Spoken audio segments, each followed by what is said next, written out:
जय माता रानी दोस्तों, नीता विक्रम परिवार में मैं नीता आप सबका स्वागत करती हूँ। ओम नमो भगवते वासुदेवाय, श्री कृष्ण शरणम ममः। एकादशी का व्रत मनुष्यों के कल्याण का व्रत होता है। यह घोर कष्ट, घोर पापों का नाश करता है और इस कलयुग में मनुष्य को सफलता प्राप्त करने के लिए और अधोगति से बचने के लिए एकादशी व्रत जरूर करना चाहिए। इस जन्म में एकादशी का जो पुण्य फल होता है वो न केवल इस जन्म के लिए होता है बल्कि जन्म जन्मांतर के लिए मनुष्यों को तार देता है। श्री हरि विष्णु भगवान इस पूरे संसार के पालन करता है। विष्णु भगवान आपके जीवन में दुख कष्टों को दूर करते हैं और आपको सद्बुद्धि देते हैं और सदगति का मार्ग दिखाते हैं। ऐसे में दोस्तों जया एकादशी जो आपको जीवन में जय होने का मार्ग बताएगी, जय यानी सफलता प्राप्त करने का मार्ग बताएगी और पिशाच और भूत योनियों से मुक्त कराती है। ऐसी एकादशी पे किए हुए व्रत, पूजा पाठ और दान का पुण्य फल आपके जीवन में महत्वपूर्ण परिवर्तन लेके आता है। धन, कर्ज, घोर कष्ट, हर प्रकार की बीमारी हारी से मुक्ति दिलाता है। तो बोलिए ओम नमो भगवते वासुदेवाय। और वर्ष 2022 में जया एकादशी के दिन पे विशेष पूजन अर्चन करें और व्रत जरूर रखें। जो लोग किसी भी पीड़ा के कारण व्यथित हैं, यदि एकादशी की तिथि में वह फलाहार भोजन लेते हैं यानी केवल फल और दूध पी के रहते हुए भगवान विष्णु के नाम का स्मरण करते हैं तो उनके जीवन के दुख कष्ट शीघ्र अतिशीघ्र दूर होने लगते हैं। एकादशी व्रत नियम संयम का व्रत है। यह आपके जीवन के कष्टों को दूर करने का व्रत है। भगवत कृपा आपको प्राप्त हो, पिशाच योनि से आपको मुक्ति मिले। दोस्तों यहाँ ये बात समझना बहुत जरूरी है, पिशाच योनि क्या है, पिशाच कौन होते हैं। वेद वेदांतों में बताया गया है जब किसी वस्तु का आवश्यकता से अधिक कोई व्यक्ति उपयोग करता है तो वह पिशाचत्व दर्शाता है। आप देखेंगे यदि कोई व्यक्ति बहुत ज़्यादा ही धन रखे जा रहा है, जिस धन की उसको कोई ज़रूरत नहीं है, ना ही उसके बच्चों को उस धन की ज़रूरत है, तो वह पिशाच पीड़ा से युक्त हो जाएगा। ऐसे ही कई व्यक्ति भोजन को इस प्रकार संग्रह करते हैं जैसे कि पिशाच हो। भूख होगी उससे भी अधिक वह भोजन ग्रहण करते जाएंगे तो भोजन में पिशाचत्व आ जाता है। इसी प्रकार जल, आवश्यकता से अधिक जल का व्यय करा जाता है तो जल में भी पिशाचत्व होता है। तो इस प्रकार से मनुष्य अपने गलत कार्यों के कारण पिशाचत्व को प्राप्त हो जाते हैं। यही कहानी है जया एकादशी व्रत की। एक बार इंद्र की सभा में बहुत ही सुंदर नृत्य और गान चल रहा था। गंधर्व थे और वहां पे नृत्यांगनाएं नृत्य कर रही थी। ऐसे में वहां बैठे हुए एक गंधर्व और एक नृत्यांगना के मन में एक दूसरे को देख के कुछ गलत भाव आ गए और उन पे इस प्रकार के भाव आ गए जिसके कारण उनका ताल और सुर बिगड़ गया। सभा में बैठे हुए सभी लोगों ने इस बात को देखा। अब तो इंद्र क्रोधित हो गए और क्रोध के कारण माल्यवान और पुष्पवती को पिशाच योनि में इस धरती पे भेज दिया गया। अब दोस्तों आप पिशाच योनि का असली मतलब समझिए। आवश्यकता से अधिक किसी चीज को ग्रहण करना ही पिशाचत्व है। तो ऐसे ही धरती लोक पे जब हम मनुष्य होते हैं तो हमें नियम संयम के साथ चीजों का उपयोग करना चाहिए। जो चीज हमारी किस्मत में नहीं है उसे आउट ऑफ द वे जाके हम प्राप्त करें और उसका भक्षण करें, उसका उपयोग करें, यह पिशाच योनि है। तो ऐसे में आपको इतनी सद्बुद्धि मिले भगवान विष्णु की कृपा से, आप मोह माया के चक्कर में ऐसे ना पड़ जाएं कि अपना जन्म ही आप बिगाड़ बैठें, आपका जीवन किसी काम का ना बचे, आपके ऊपर पिशाचत्व हावी हो जाए। इन चीज़ों से बच के रहने के लिए हमें व्रत पूजा पाठ करना चाहिए।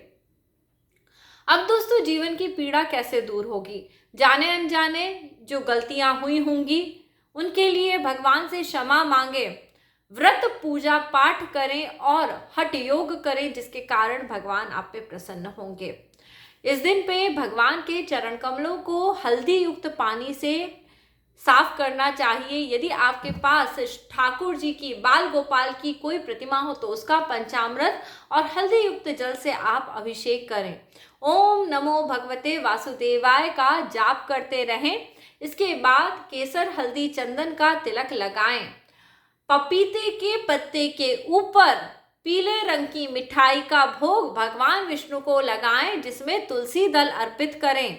ऐसा करने से आपके जीवन के दुख कष्ट दूर हो जाते हैं। यदि पपीते का पत्ता ना मिले तो पीतल की प्लेट ना हो तो तांबे की प्लेट में, किसी सुंदर बर्तन में जो साफ हो, उसके ऊपर आप मिठाई रख के भगवान विष्णु को इसका भोग लगाएं। उसमें तुलसी दल जरूर डाल दें। इसके अलावा भगवान को पीले रंग के कपड़े पहनाएं और उनका अच्छा सुंदर श्रृंगार करें। एकादशी के व्रत का पूजा पाठ करें। एकादशी की व्रत की कथा को पढ़ें और एकादशी के व्रत को बहुत ही श्रद्धा और भक्ति के साथ करें। आपके जीवन के बहुत बड़े कष्ट, दुर्लभ से दुर्लभ काम आपके बन जाएंगे और कष्ट से आप मुक्त हो जाएंगे।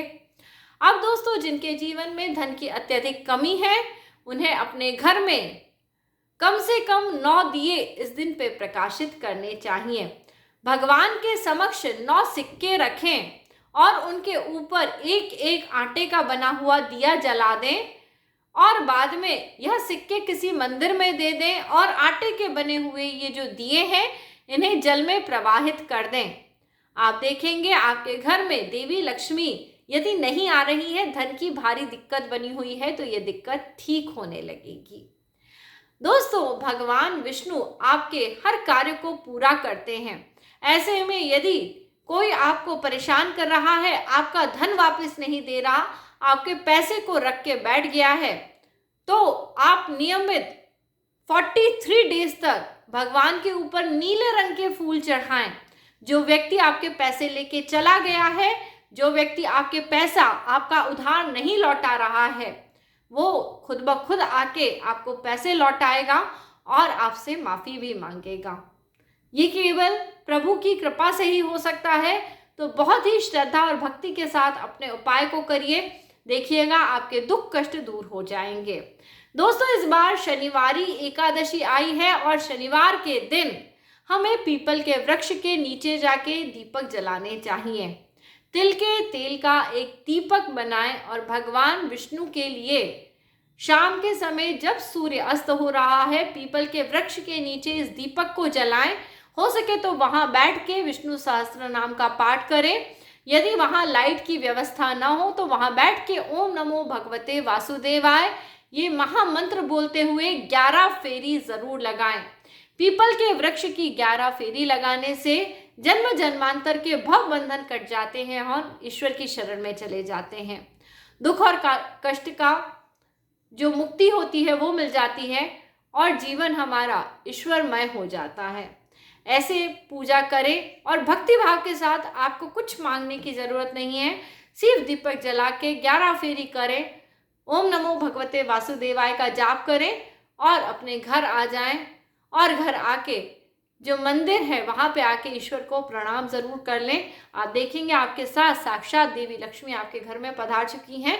धन धान्य की जो भी दिक्कतें थी वो अब दूर होने लगेंगी। कष्ट दोस्तों बहुत ही आसानी से मिल जाता है, पर ना तो हम भगवान पे भरोसा करते हैं और ना ही हमें ऐसा लगता है कि हमारा कष्ट दूर होगा। इसलिए संशय की स्थिति बने रहने के कारण कोई भी उपाय काम नहीं करते, क्योंकि हम सिर्फ या तो उपाय के भरोसे होते हैं या हम ईश्वर पे विश्वास नहीं करते। आप अपनी मेहनत करिए, सुबह उठिए, जी तोड़ मेहनत करिए, खूब लगन से अपने काम को करिए और ईश्वर में दृढ़ विश्वास बना के रखिए। पत्थर में से भी पानी निकलता है।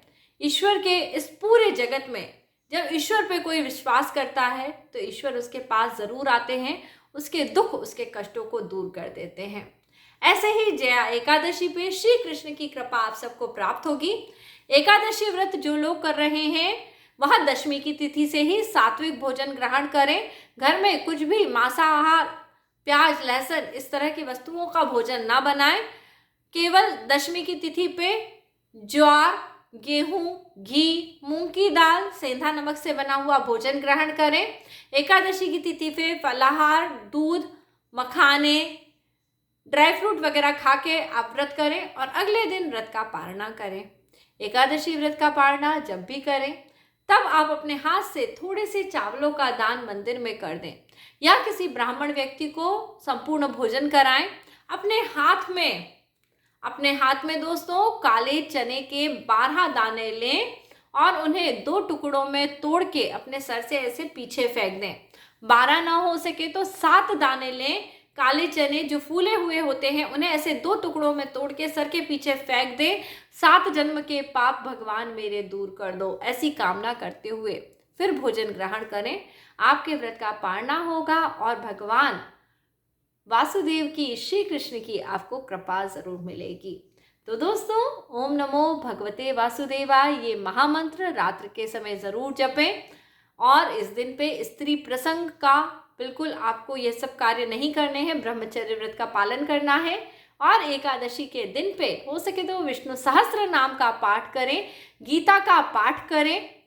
और जिन लोगों को बहुत बहुत परेशानी है, केवल नारायण कवच आज से शुरू करके कम से कम 40 दिन लगातार सुनिए, देखिएगा स्वयं श्री हरि नारायण आपके ऊपर कृपा करेंगे।